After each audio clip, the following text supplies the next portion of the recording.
महत्त्वाची बातमी आहे। LPG सवलतीला केंद्राकडून मुदतवाढ मिळालेली आहे। योजना 31 मार्च 2025 पर्यंत राहणार आहे।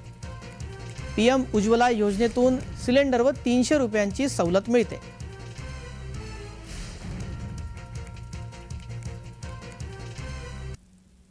दरम्यान PM उज्ज्वला योजना काय जाणून घेऊया। प्रत्येक LPG सिलेंडरवर 300 रुपयाची सवलत मिळते। आता 31 मार्च 2025 पर्यंत ही सवलत मिळणार। दरवर्षी 12 LPG सिलेंडरवर ही सवलत मिळत असते। योजनेअंतर्गत 14.2 किलो वजनाच्या LPG सिलेंडरवर ही सवलत मिळते। नव्या 14.2 किलो वजनाच्या LPG सिलेंडर जोडणीसाठी केंद्राकडून पात्र ग्राहकाला 1600 रुपयांचे अनुदान मिळते।